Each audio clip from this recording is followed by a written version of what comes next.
नमस्ते बच्चों। आज हम विषय हिंदी लोकवाणी कक्षा 10वीं, जिसे अंग्रेजी में हिंदी कंपोजिट कहेंगे, इस विषय के अंतर्गत हम तीसरा पाठ पढ़ेंगे। सफर का साथी और सिर दर्द। यह निबंध है, हास्य व्यंग निबंध है। इस निबंध के जो लेखक है वह है राम नारायण उपाध्याय जी। आपका जन्म मध्य प्रदेश के खंडवा में हुआ। आप हिंदी के विख्यात कथाकार भी है। ये हो गया उनका परिचय। अब इस निबंध में क्या है, इस निबंध को हम पढ़ रहे हैं, इसका मुख्य उद्देश्य क्या है यह देखेंगे। इसका मुख्य उद्देश्य, इसमें 3 प्रमुख बातें हैं। रेल यात्रा में मांग कर अखबार पढ़ने वालों, 1 अनावश्यक बातें करने वालों, बिन मांगे सलाह देने वालों पर लेखक ने करारा व्यंग किया है। कुछ लोग ऐसे मिलते हैं जो क्या करते हैं, मांगते हैं वस्तु। दूसरा है अनावश्यक बातें करते हैं, और तीसरा है बिना मांगे सलाह देते हैं। उन पर यहाँ पर कवि अपना लेखक ने व्यंग किया है। ये देखिए, लेखक छुट्टियों में बाहर गांव जा रहे हैं, ट्रेन में बैठे हुए हैं और अकेले बैठे हुए वो यात्रा कर रहे हैं और सफर कर रहे हैं। अब हम देखेंगे विद्यार्थी मित्रों, इस निबंध पाठ को हमने 2 भागों में विभाजित किया है। तो पहले भाग में हमने 4-5 परिच्छेद लिए हैं, फिर कृति है उसमें, फिर दूसरे भाग में उसी में कुछ परिच्छेद है, फिर कृति है। इस तरह से हमारा यह पाठ रहेगा।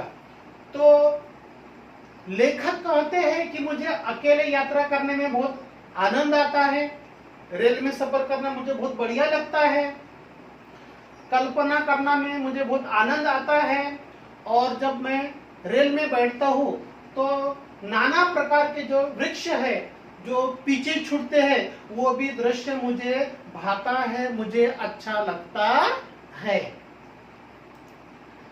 यात्रा में अगर कोई साथी मिल जाए तो उनके बारे में यहाँ पर लेखक अपने विचार व्यक्त कर रहे हैं कि अगर कोई साथी मिल जाए यात्रा करते समय तो मुझे वो बिल्कुल पसंद नहीं है, मुझे वो अच्छा नहीं लगता।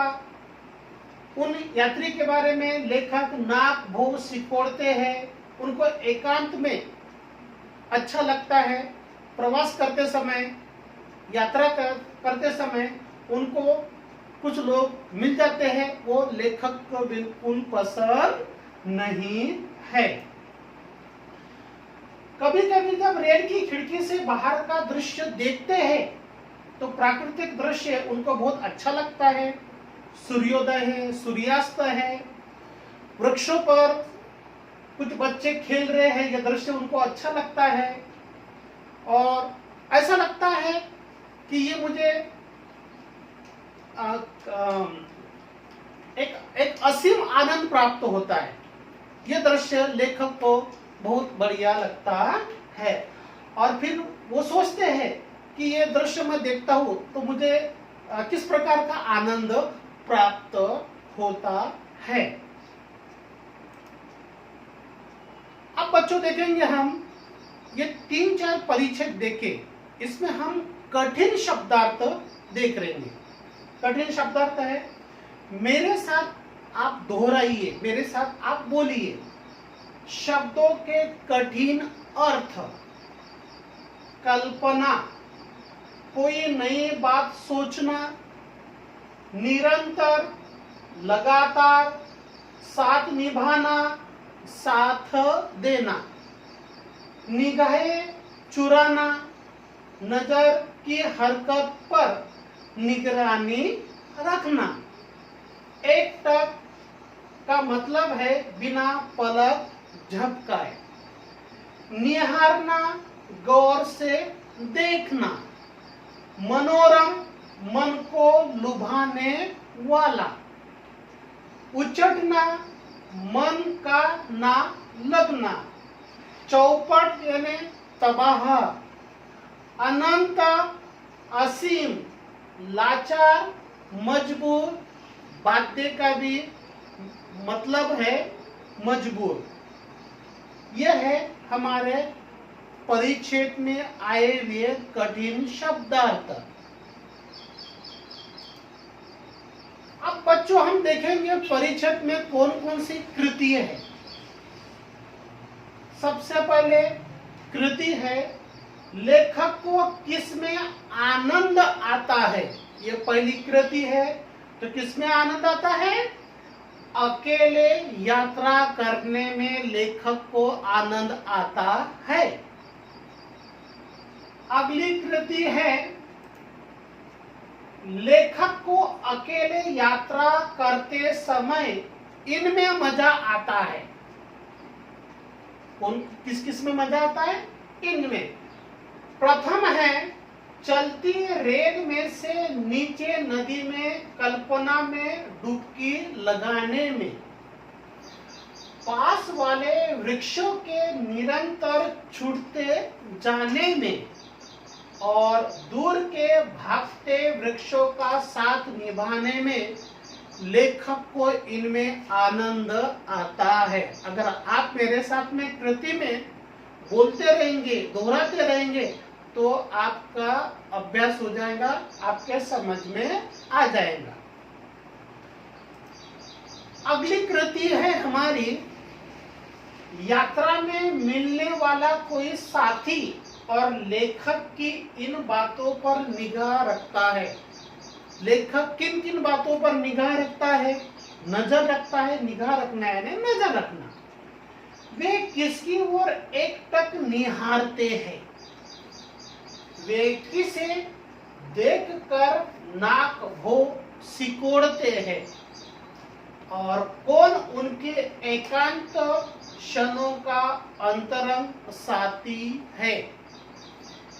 इन बातों से निगाह लेखक रखते हैं। ये सब कृति है।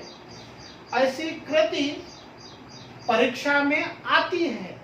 आप मेरे साथ में दोहराते रहेंगे तो आपको समझ में आ जाएगा। आगे हम देखेंगे अगली कृति है सूर्य का उदय होना, जिसे हम कहेंगे सूर्योदय।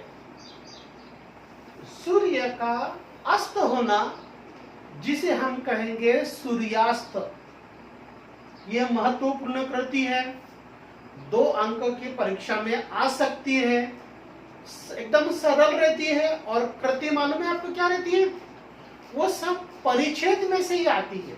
वो जो पैसेज रहता है उस परिच्छेद में से ही प्रश्न पूछे जाते हैं, उसी में से ही उत्तर ढूंढना पड़ता है और हमको इस प्रकार के कृति में लिखना पड़ता है। आगे हम देखेंगे। आप मेरे साथ में बने रहिए, और भी बहुत सारी कृतियां हम देखेंगे। प्राकृतिक मनोरम दृश्य को देखते समय आने वाली बाधाएं, बाधाएं ने रुकावटें, अनेक प्रकार की रुकावटें लेखक को आती है। लेखक क्या कर रहे हैं? सफर कर रहे हैं रेल में, और वो बाहर का दृश्य देख रहे हैं। बाहर के दृश्य को देखते देखते अनेक वस्तु आ रही है, जा रही है, वो कल्पना कर रहे हैं, दृश्य भी देख रहे हैं।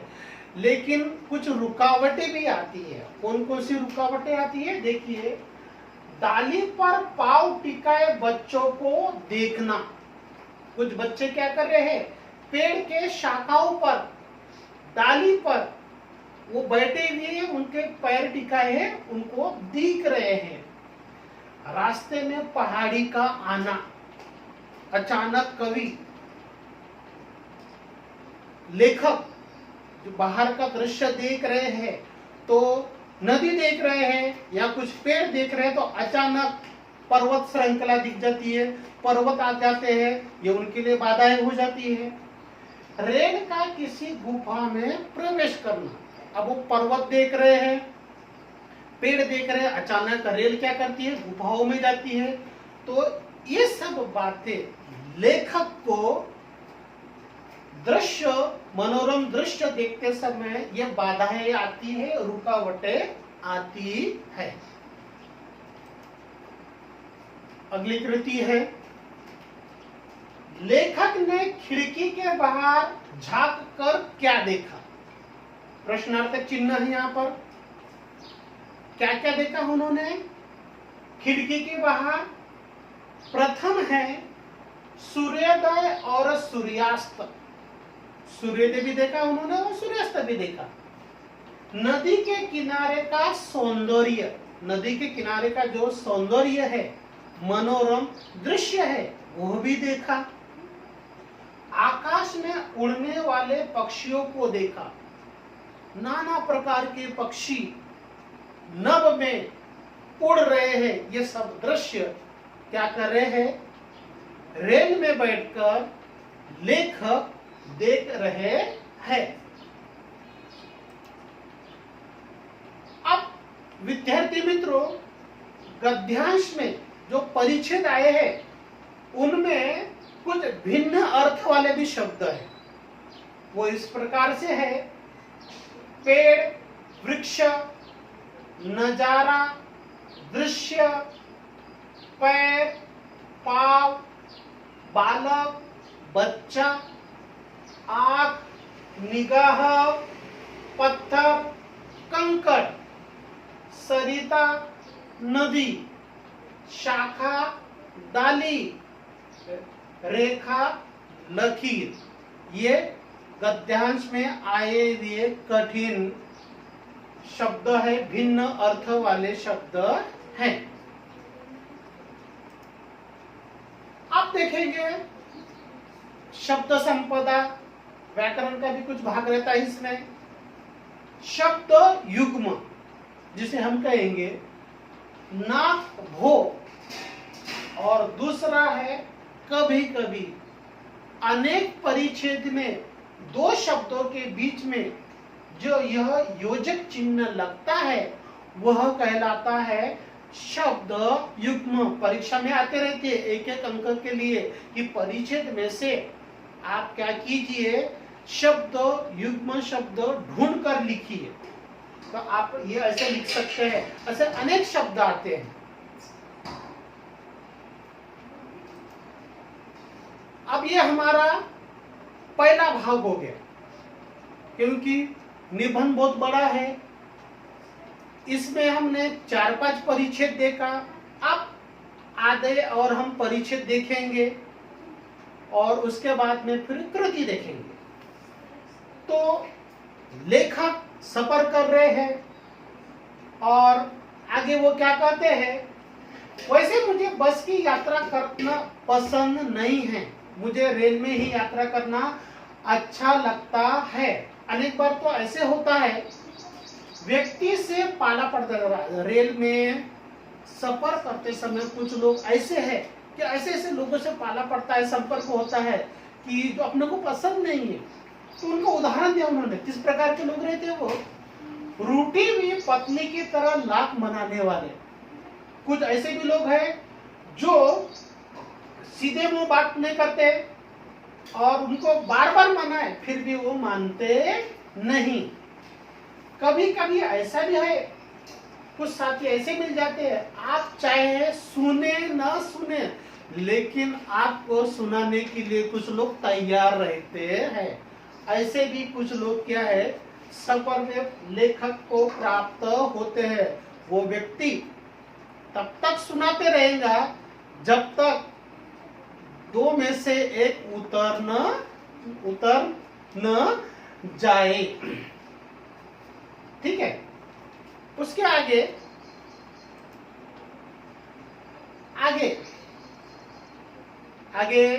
लेखक कहते हैं, लेखक सफर कर रहे हैं, यात्रा का आनंद ले रहे हैं। मुझे सुपर फास्ट ट्रेन के बजाय एक्सप्रेस से यात्रा करना मुझे बहुत पसंद है। ट्रेन के दो प्रकार है, एक है सुपर फास्ट ट्रेन और दूसरा है express train. Super fast train यानी क्या होता है हम देखेंगे। सुपर फास्ट ट्रेन का स्वभाव उस व्यक्ति के तरह होता है जो विशिष्ट व्यक्ति होता है, एक अपना असामान्य व्यक्ति रहता है, आम आदमी नहीं रहता। रास्ते में मिलने वाले बराबरी वालों की उपेक्षा कर बड़ों से मिलने दौड़ा जाता है, उसे आदमी से अधिक अपनी चाल पर नाज होता है, जबकि एक्सप्रेस में नहीं है। सुपर फास्ट ट्रेन कैसी होती है? एक विशिष्ट व्यक्ति की तरह होती है। वो हर जगह पे नहीं रुकती है, कुछ विशिष्ट लोगों के लिए रुकती है, उनको रेल में लेती है और आगे बढ़ती है। हर स्टेशन पर वो गाड़ी रुकती नहीं। परंतु एक्सप्रेस में ऐसा नहीं होता। अब एक्सप्रेस में क्या होता है?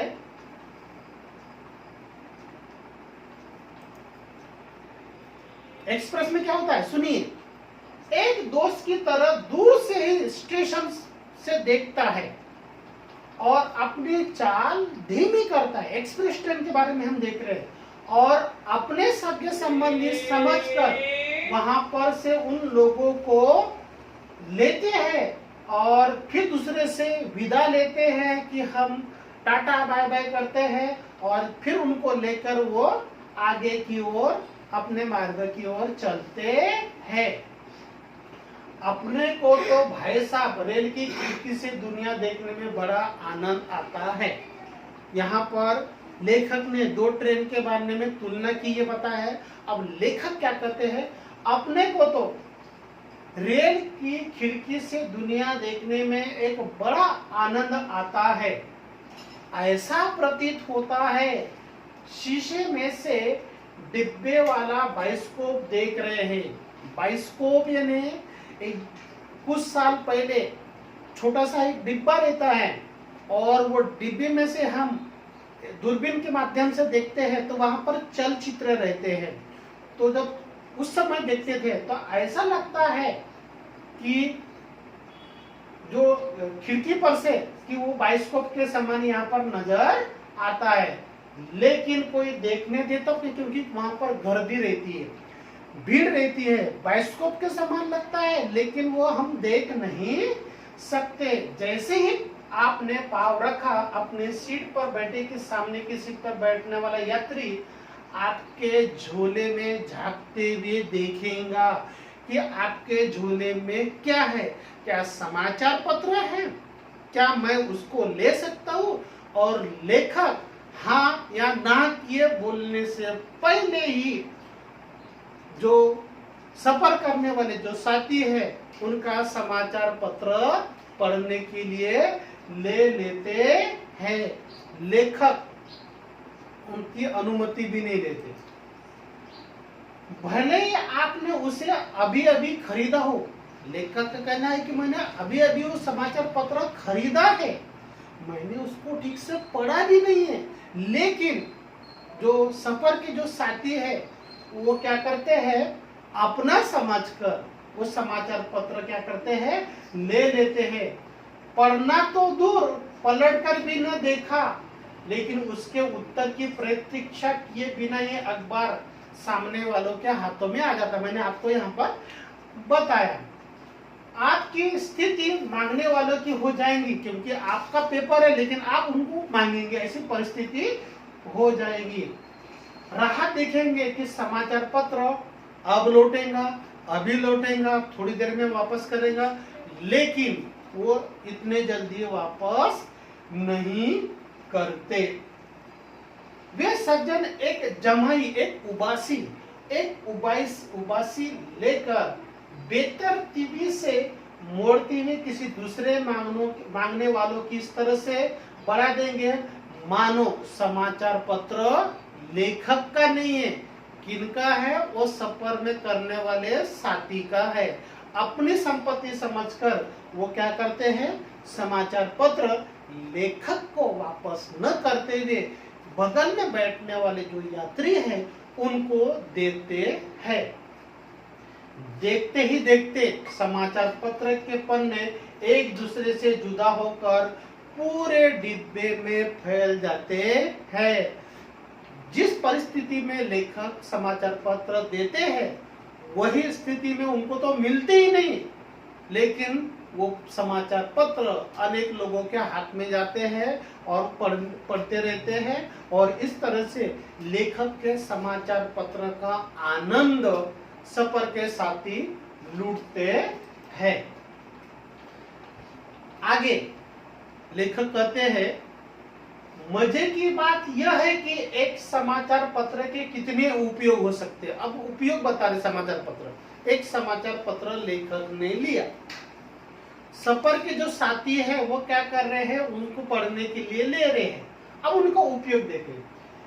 अंदाज रेल की यात्रा करते समय ही लगा जा सकता है कि कोई ललित निबंध के तो कोई संपादकीय पन्ने से अपनी सीट झाड़ता है।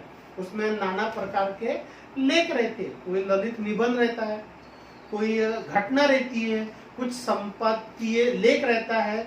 वो सब उनको पढ़ते हैं और पढ़ने के बाद में उनको उसका जो कचरा रहता है सीट में, वही पेपर का ऐसे फोल्ड करते हैं, मोड़ते हैं और क्या करते हैं? सीट साफ करते हैं, उनका उपयोग कर रहे हैं। कोई समाचार पत्र फैलाकर उस पर भोजन करके दिखाई पड़ेगा। समाचार पत्र पढ़कर हो गया, लेखक ने भी पढ़ लिया होगा, अब उन्होंने हमको दिया होगा, तो वो क्या करते हैं? वापस नहीं करते। क्या करते हैं? उनको सफर के समय भूख लगती है तो वो समाचार पत्र ऐसा फैलाते हैं और वहां पर क्या करते हैं? भोजन करते दिखाई पड़ते हैं। बेचारे समाचार पत्र वाले ने भी कभी ऐसा सोचा नहीं होगा कि मेरे समाचार पत्र का उपयोग लोग ऐसे करते हैं। लेखक ने बिल्कुल सोचा नहीं था कि मेरा समाचार पत्र वापस नहीं आएगा और लोग उस पर क्या करेंगे? भोजन करेंगे। ये देखिए चित्र, लेखक यहाँ पर बैठे हुए हैं और सफर के जो साथी है वो समाचार पत्र लेखक के द्वारा मांगे हुए हैं, उनको पढ़ रहे हैं। एक का नहीं पढ़ के होता है तो दूसरा तैयार हो जाता है और पूरे डिब्बे में लेखक का समाचार पत्र घूमते रहता है। अगले परिच्छेद में हम देखेंगे। आप मेरे साथ में बने हैं, मुझे मालूम है कि आप ध्यान से सुन रहे हैं। इन सब से परेशान होकर जब पीछे की ओर सिर टिकाकर कुछ क्षण आराम करना चाहेंगे। कौन? लेखक। लेखक अब थोड़ी देर के लिए आराम करना चाहते हैं। उसी बीच कुछ अनावश्यक लोग बातें करते हैं कि आप कहाँ जा रहे हैं। वे कह रहे हैं कि मैं भोपाल जा रहा हूँ। भोपाल कितने बजे ट्रेन पहुंचेंगी? वो 3:15 बजे पहुंच रही है।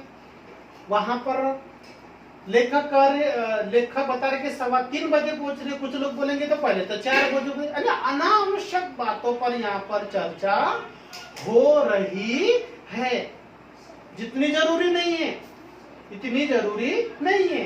फिर वो आगे पूछेंगे कि आपको उतरना कहाँ है? फिर वो बोलेंगे हबीबगंज उतरेंगे या भोपाल में। फिर वो कहेंगे कि हबीबगंज क्यों?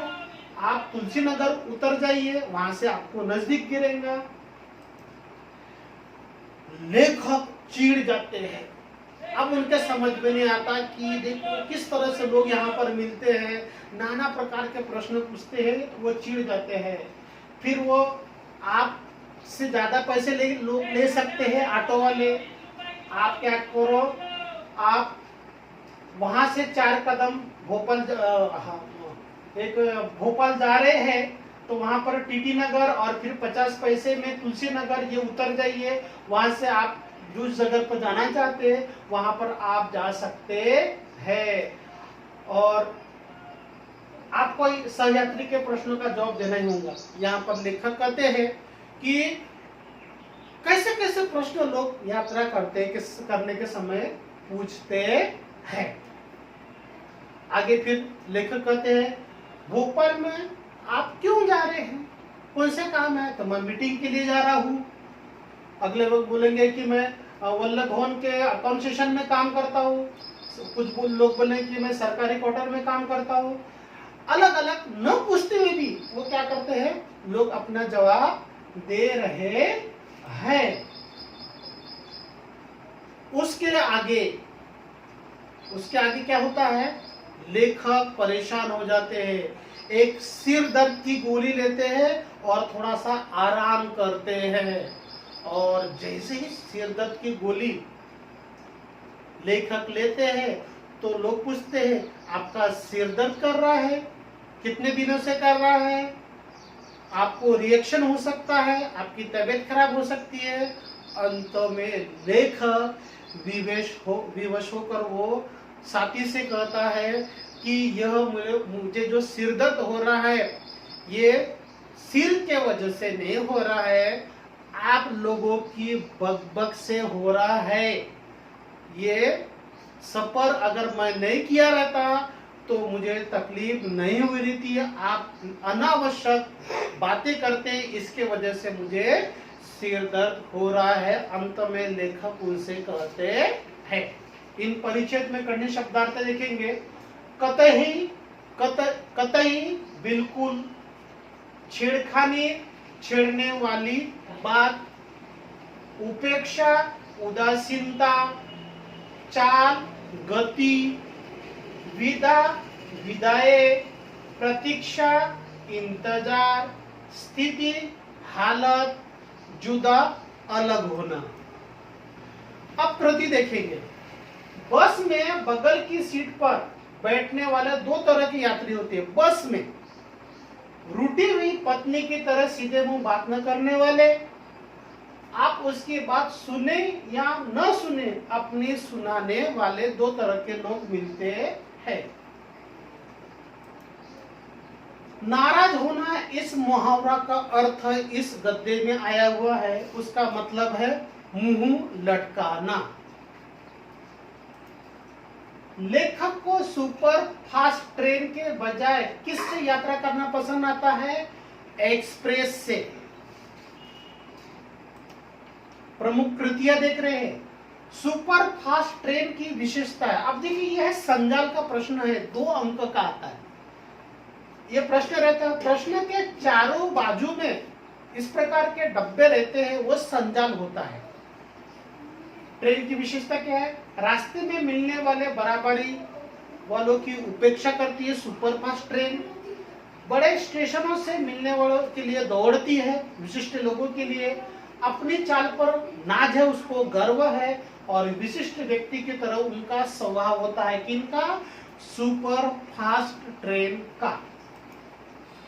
अब तुलना 2 वस्तु में की गई, सुपरफास्ट ट्रेन में और एक्सप्रेस ट्रेन में। विशिष्ट व्यक्ति से और दूसरा है दोस्त से।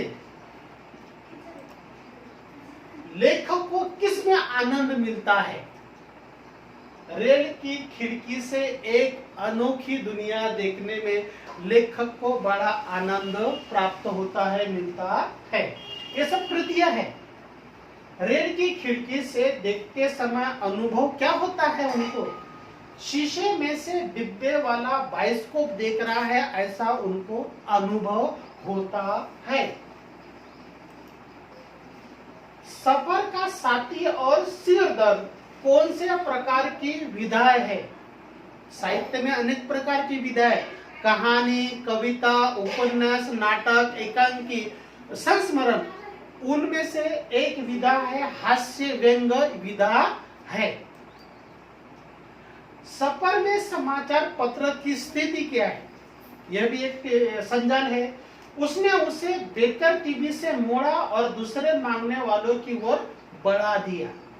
समाचार पत्र के पन्ने पूरे डिब्बे में चक्कर काटने लगे। अब समाचार पत्र के पन्ने एक दूसरे से अलग हो गए। समाचार पत्र के मालिक के हाथ से समाचार पत्र मांगने वालों के हाथ में वो पहुंच जाता है। सफर में समाचार पत्र से होने वाले उपयोग। समाचार पत्र के पन्ने से सीट झाड़ने के काम आता है। समाचार पत्र का पन्ना फैलाकर उस पर भोजन भी किया जा सकता है। परिक्षेत्र में आए हुए 2 रेलवे स्टेशन हैं, एक है हबीबगंज और भोपाल दूसरा। अब इसमें विलोम शब्द भी आए हैं। सीधा का मतलब है टेढ़ा, विरोधी शब्द देख रहे हैं। प्रश्न का उत्तर और उतरना का चढ़ना। समान अर्थों वाले शब्द, यात्रा का सफर, वेतन, तनख्वाह, बीवी, पत्नी, पास, नजदीक। अब अंत में स्वमत पर एक प्रश्न आ सकता है। यह 2 अंक का रहता है। समाचार पत्र की आवश्यकता के बारे में अपने विचार लिखिए। 2 अंक का स्वमत आता है। आपने इस तरह से लिखकर आपने क्या करना है, 2 अंक प्राप्त करने हैं। मैंने इनके कुछ पॉइंट दिए हैं, कुछ मुद्दे दिए हैं। आप इस तरह से लिखकर स्वमत पर 2 अंक अर्जित कर सकते हैं। प्रथम है समाचार पत्र देश की प्रगति का आधार स्तंभ। समाचार पत्र में साहित्य, कला, ज्ञान, वित्त, व्यापार, धर्म, खेल आदि के बारे में लेख प्रकाशित होते हैं। खबरों के साथ साथ विज्ञापन भी प्रकाशित होते हैं। लोकतंत्र में समाचार पत्रों का योगदान महत्वपूर्ण है। आजादी की लड़ाई में भी इनका योगदान है। समाचार पत्र आज की आवश्यकता बन गई है। यह 2 अंक का तुम्हारा प्रश्न यहाँ पर बनता है। तो विद्यार्थी मित्रों, सफर का साथी और सिरदर्द, ये जो निबंध है, यहाँ पर हमारा पाठ समाप्त होता है। आप घर पर इस पाठ का स्वयं अध्ययन अच्छे से कीजिए। अगर कोई दिक्कत आपको आती है तो आपके विद्यालय में जो अध्यापक है उनसे पूछकर अपने समस्या दूर कर सकते हैं। धन्यवाद।